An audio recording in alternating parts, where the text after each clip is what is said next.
Hey everyone, it's time for an out-of-this-world story from our community. Family members and partners of people with BPD often describe their relationships as an emotional roller coaster with no end in sight. You might feel trapped, caught in the grip of your loved one's BPD symptoms, and unsure whether to stay or leave unless they seek help. Today we want to remind you that you're not alone and that you have more power than you realize. One person shares their experience. My wife, who has BPD, keeps threatening divorce and inflicts constant emotional abuse. I've reached my breaking point. I won't delve into every detail, as it would take all night to explain, and I know I have my own flaws. But I can't shake the feeling that I'm stuck in a no-win situation. I didn't fully understand what I was getting into when she proposed. I was hesitant because I knew a little about her condition, but I thought our relationship was different. Looking back, I realize I was naive about BPD. Everything seemed fine during our dating period, but after we got married 8 months ago, things changed drastically. I relocated to be with her, switched jobs, and made sacrifices to make our marriage work. I even got rid of most of my belongings to move into her place. I regret that decision deeply. After the wedding, the kind woman I married transformed into someone critical and emotionally abusive. The promises she made never came to fruition, and her spending spiraled out of control. Fortunately, I insisted on keeping our finances separate. Any time I brought it up, I faced a barrage of insults. I quickly became her lowest priority. My feelings were dismissed, and my perceived flaws became the focus of every conversation. When she yelled at me, defending myself only made things worse. "I'm sorry to hear you're going through such a tough time. It sounds like you've been facing a lot of challenges in your relationship. You tried to communicate and take responsibility, but it seems like nothing changed, and the situation only got worse. After reflecting on everything, you've realized that the fear of divorce is nothing compared to the pain of staying in this unhealthy dynamic. You made a bold move by asserting that you won't tolerate disrespect anymore, but her response was dismissive, pushing you to seek a way out. You deserve to be treated with respect and kindness, and it's clear that this relationship is causing you immense stress and anxiety. It's tough to navigate a situation like this, especially when emotions are running high. Remember, no one should endure mistreatment, particularly from a partner. If you're considering moving forward, focus on your well-being and take the steps that will lead you to a healthier environment. You're not alone in this, and there is support out there for you. It's important to educate yourself about the disorder and what to expect. But above all, remember that you deserve to be treated with dignity and respect. I wanted to share an update about my situation. About a month ago, I was preparing to leave my BPD wife after discovering she had multiple affairs. She pleaded for me to stay, promising it wouldn't happen again. I took some time to process everything, but I didn't see any effort or empathy from her, which I anticipated. Today, I found out she was messaging a new interest at her job, just weeks after her promises to me. Her last employer let her go when they discovered she was involved with a co-worker, and I received messages from several of her former co-workers supporting me and confirming what was happening. My gut instinct was right all along. I packed my things and moved to my dad's place while I arrange a new one in my original city. Instead of feeling hurt, I feel relieved to be out of that nightmare. As I moved out, I saw her true colors. She was swearing at me, name-calling, and even saying she'd hook up with the new guy. I wish him the best of luck and hope he enjoys his toxic life. I'm feeling a sense of freedom now. If your instincts tell you to run, do it. Don't look back. Being with someone like this can be a waste of your time and energy. Things can improve if you stop caretaking them. If you haven't read Stop Caretaking the Borderline or Narcissist by Margalis Fjellstad, I highly recommend it. It helped me immensely. Take back your life and sending love to anyone going through a similar situation. You're right, OP. Our gut feelings often deserve more credit, and we sometimes sacrifice our well-being trying to fix things. I'm sorry to hear you're feeling this way. It sounds like you're going through a tough time. Here's a revised version of your message. You can't fit a square peg into a round hole. We can only do so much. I'm proud of you for leaving a toxic situation. If you're dating or married to someone with BPD, this message is for you, especially for the men in this community. I just left my BPD wife, and while it hurts, it was necessary.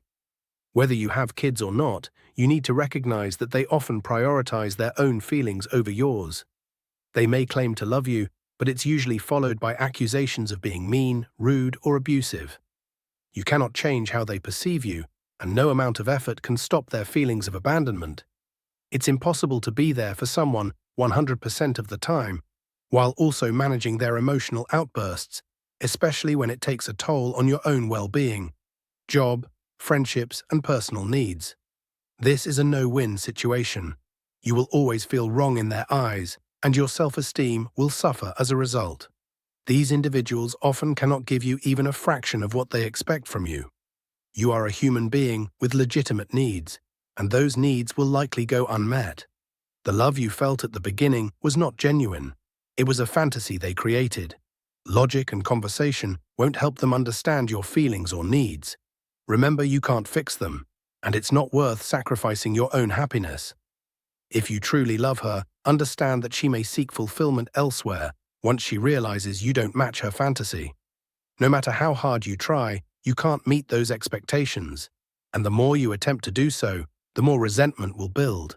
It's time to let go of the hope that she'll see you as you see yourself and focus on finding someone who can love you back. You can't fix her, and staying only prolongs the inevitable cycle of heartbreak. Only she can decide to seek help, and as long as you tolerate her behavior, she won't feel the need to change. Prioritize your well-being. You deserve to reclaim yourself and find a healthy relationship based on mutual respect and love. Remember, she might move on quickly, keeping you as a backup while she explores her options. Her words of love may be empty, and reassurances won't change the reality of the situation. The new person she turns to will eventually feel the same way you do now. Be grateful for the chance to break free and heal. Life is too short to endure this kind of pain. You deserve a relationship that treats you with dignity and reciprocity. It's not your responsibility to save someone who will only bring you down without remorse. You're not alone in this, and you will find happiness again if you follow this path. Remember that you deserve to receive as much as you give.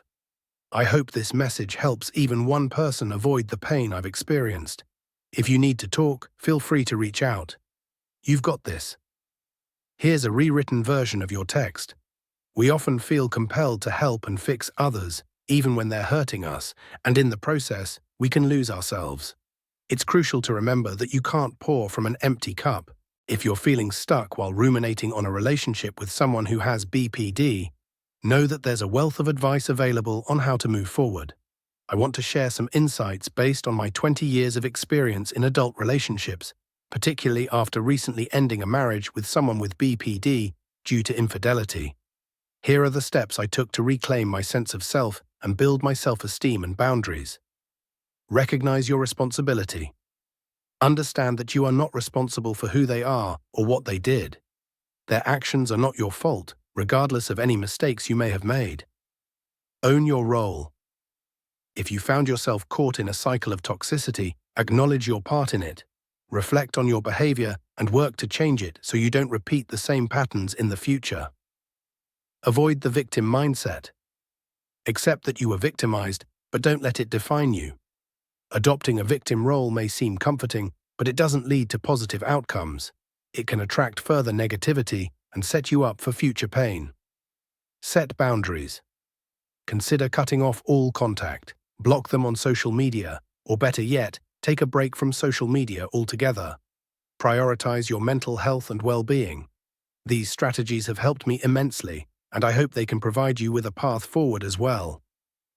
Sure, here's a more concise version. Avoid their social media completely. Reflect on the early warning signs and recognize how you may have ignored them to protect yourself emotionally. Understand that you might not find all the answers you seek. Often, even they don't fully understand their actions. If you find yourself shifting from learning lessons to blaming yourself for their behavior, you risk clinging to a toxic relationship. Accept that it won't improve. If you're stuck ruminating on the pain of the loss, take a moment to acknowledge your feelings. Set a timer for 5 minutes to reflect, then shift your focus. Go for a walk, grab a coffee, hit the gym, or visit a friend. Gradually reduce the timer each week until you can redirect your thoughts immediately. It's crucial to break this cycle, prioritize self-care, eat well, practice mindfulness, exercise, and seek social connections. Even if you don't have friends, engage in group activities to meet new people. Allow connections to develop naturally without rushing, as urgency can lead you to unhealthy choices. People can sense desperation, and that can raise red flags in relationships. Successful connections often happen when you feel at peace with yourself. Urgency leads to desperation, which is unattractive, even if you look great. It's important to be cautious about getting too close to someone too quickly. Take the time to really get to know them before investing emotionally. Watch for those red flags. Learn to enjoy your own company and love yourself. Understand that you are lovable, and the right people will see that. Remember, finding the right relationship takes time. It's not a race. Being alone can be better than being with someone who isn't good for you. Go out, have fun, travel, and focus on building healthy relationships and setting boundaries. Start with internal boundaries to improve yourself, then work on external ones. Learn to say no to those who cross those boundaries. I have to get back to work, but these tips can help you find happiness and leave behind the negativity. Thank you for sharing your story. It might resonate with others going through similar situations. I'm looking for some advice. I found out my ex-wife was cheating back in April 2022, and we finalized the divorce this month. I realized I'm missing her spare car key and one of my winter jackets. Also, she caused drama with my new girlfriend during our separation. Should I mail her the key fob back or just toss it? First, she could turn this into a safety issue and play the victim. Honestly, just throw it away like she did. Your relationship with her is over, and others are saying you don't owe her anything, so why send her anything? Some suggest just throwing it away since you're the one who deserves consideration. Why worry about her key fob? One option is to keep it in case she asks for it later, though that seems unlikely. Trust your instincts. Go no contact, let it go, and focus on moving forward. If you have a similar story, share it in the comments below. Thanks for joining us today. Don't forget to like, subscribe, and hit the notification bell so you won't miss our next video. See you soon.